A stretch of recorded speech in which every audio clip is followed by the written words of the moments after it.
مفتی رحمت اللہ کے بیان سننے کے لیے ان کے چینل کو سبسکرائب کریں۔ الحمدللہ وکفا والصلاة والسلام علی سیدنا المصطفیٰ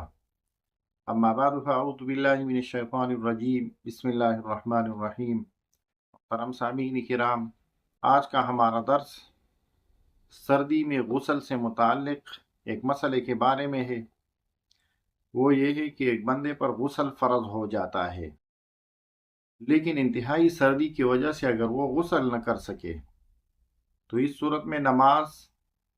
اور اسی طرح روزے کا کیا حکم ہوگا، اس بارے میں تفصیل جانیے۔ وہ یہ ہے کہ اگر کوئی شخص بیمار ہو یا بیمار تو نہ ہو لیکن سردی کی موسم میں اس پر غسل فرض ہو گیا، تو وہاں پر اب اگر وہ غسل کرتا ہے تو اگر بیمار ہے تو اس کی بیماری مزید بڑھ جاتی ہے، یا بیمار تو نہیں ہے لیکن پانی اتنا ٹھنڈا ہے کہ عین ممکن ہے کہ اس کو کوئی بیماری لاحق ہو جائے گی، یا اس کے بدن کا کوئی اندام تلف اور ناقص ہو جائے گا، تو ایسی صورت میں تیمم کرنے کی اجازت ہوگی، اور اس تیمم کی وجہ سے یہ نماز بھی پڑھ سکتا ہے اور پڑھا بھی سکتا ہے، بشرطے کہ کوئی اور بندہ امامت والا نہ ہو۔ اسی طرح اس تیمم سے یہ قرآن کریم کی تلاوت بھی کر سکتا ہے، جنازہ بھی پڑھ سکتا ہے،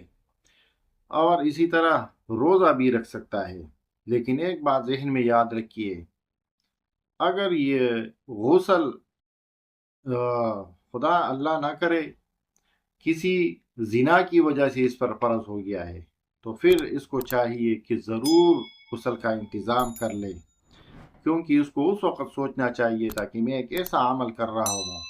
کہ اگر اس کی وجہ سے مجھ پر غسل فرض ہو گیا تو سردی میں پھر کیا کروں گا۔ لہذا مسئلہ خوب ذہن نشین کر لیجئے، غسل اسی صورت میں فرض ہو گیا تو بیماری کی شدت کا امکان ہو، قوی امکان ہو، یا بیماری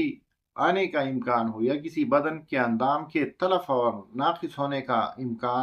قوی امکان ہو، تو پھر غسل کی بجائے تیمم کر سکتے ہیں، جس سے نماز سب کچھ پڑھ سکتے ہیں،